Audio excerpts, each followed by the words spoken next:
As we got cut off, we will start this lesson from section 15.3 and sustainable use of resources. Businesses' continued use of limited natural resources will eventually result in the resources becoming fully depleted. To prevent this from happening, consumers, businesses, and government must all work together to ensure that the resources are used in a sustainable way. Some natural resources can and will be completely exhausted in time, such as coal or oil. Such resources are called non-renewable resources. So non-renewable natural resources is the resources that will and can be completely exhausted in time.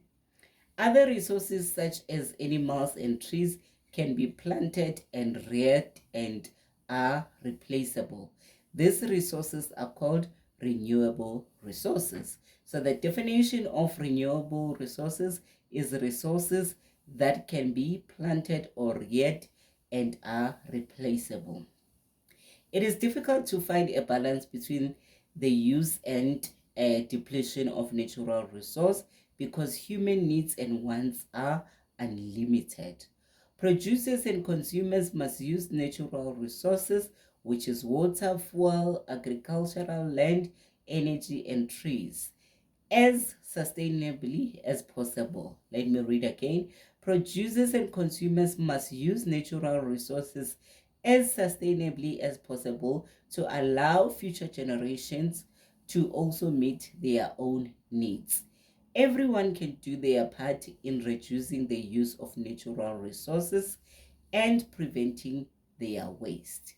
This means that we need to start recycling more in our daily lives to encourage friends and families to do the same and to decrease pollution.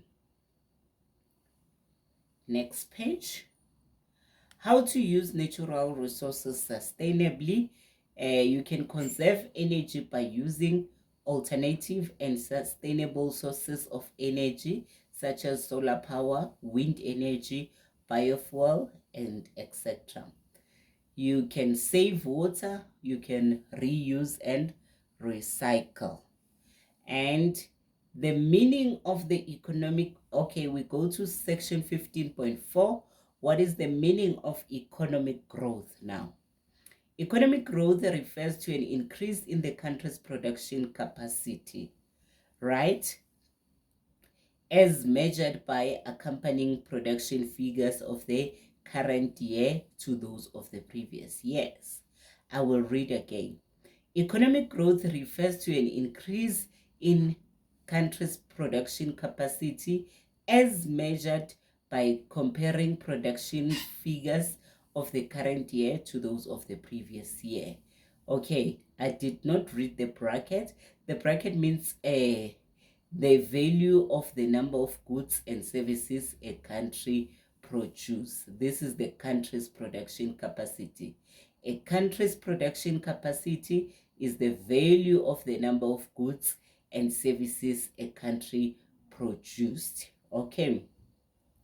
So in this paragraph, there are two definitions. There's a definition of economic growth and there's a definition of the country's production capacity. Let's read. We start with the economic growth. Economic growth refers to an increase in a country's production capacity as measured by comparing production figures of the current year to those of the previous year. And then number two, a country's production capacity is the value of the number of goods and services a country produced. Okay, so you get the two definitions in this paragraph. Now, when a country experiences economic growth, it means that productivity has increased and more job opportunities have been created, which implies that more people will have money to satisfy their needs and wants. Okay, So if they say that productivity has increased, it means that more goods and services has been produced. Economic growth is measured as a percentage increase in the number of goods and the services produced in a year, otherwise known as the GDP, which is the gross domestic product. Okay, that percentage increase, we call it the GDP. Okay, which is the gross domestic product. Now, let's look at the advantages of the economic growth. What is the advantages, or what are the advantages of economic growth? Economic growth leads to a higher standard of living. Nice. Creates job opportunities and decreases the unemployment rate. That's nice. Companies pay more tax on their revenue, which increases the government's income. Then government can use money to take on more projects and to improve the country's infrastructure. Number 4, businesses make more profit. They use the surplus to do maintenance and ensure their sustainability. The last advantage, which is number 5, better goods and services are delivered to the inhabitants of the country. Let's look at the disadvantages of the economic growth. 1, increase in inflation, a negative influence on the environment due to increased production and use of goods and services. This leads to pollution and other factors that affect the environment negatively. And then the last disadvantage is natural habitats are damaged and destroyed because more businesses and buildings are developed and constructed. Now we look at productivity. We are done with economic growth. We go to productivity. Productivity is the measure of a person's efficiency to convert inputs and outputs. This is about the person's efficiency. So productivity is the measure of a person's efficiency to convert inputs into outputs. It is calculated by dividing the average output per period, okay, by the total cost incurred or resources consumed in that period. For example, if the output increased by 5%, while the input remained the same, productivity has increased. What is the effect of productivity on economic growth? Productivity has a huge effect on the economic growth of a country. Increased productivity also increases economic growth. Economic growth creates job opportunities, improves the living standards of citizens, increases income. These are the advantages, and creates environment for more business to open. Productivity also increases when employees are happy in the workplace. Strikes, labor disputes, incompetence in the workplace, and unmotivated employees all have a negative influence on productivity. So if you are asked, what are the negative influence on productivity? You list this. It's strikes, it's labor dispute, it's incompetence, and it's unmotivated employees. It is important to produce as many as possible outputs with limited inputs during the production process and to eliminate such negative factors. So you must eliminate this negative influence on productivity. And then let's define few terms there. Factors of production is the input required in the process of producing goods and services, of which is labor, capital, natural resources, and entrepreneurship. These are the 4 main factors of production. Natural resources are resources that come directly from nature as raw material. Examples are coal, gold and oil, for example. And the productivity refers to the number of goods and services that are produced in a specific period of time. Please know this definition.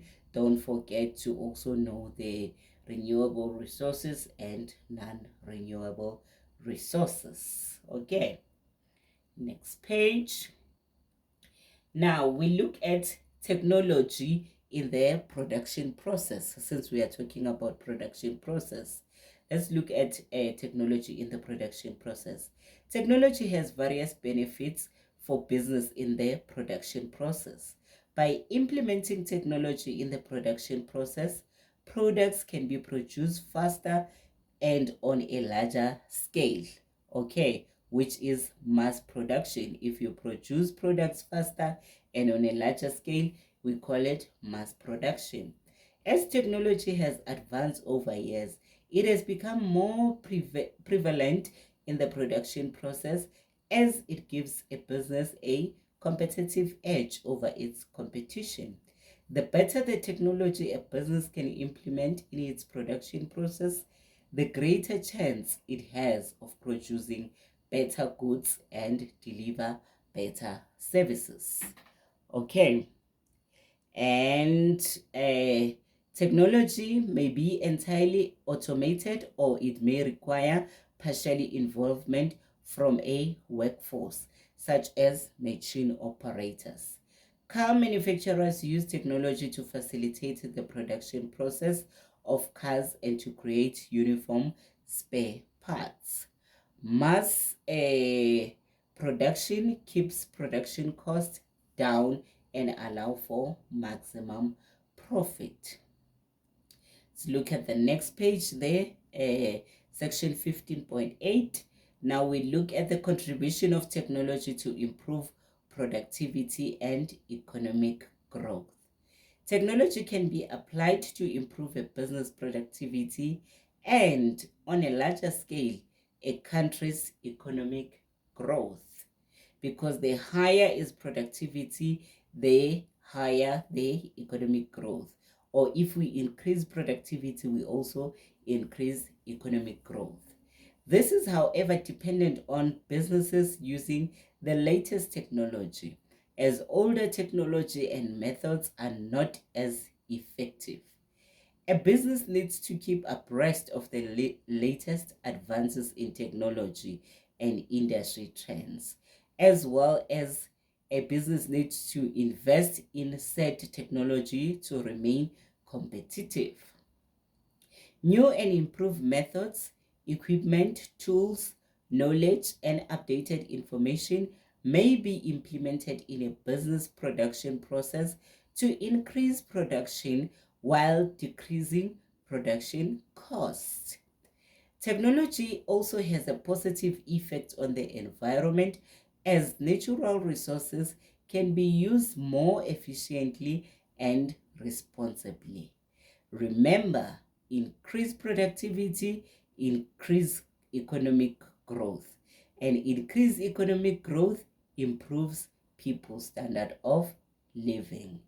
And in this picture, we have an example of a production line, speeds up the production process, which saves time. So you see, we've got technology, and technology increase the productivity on a production process and saves a lot of time and money.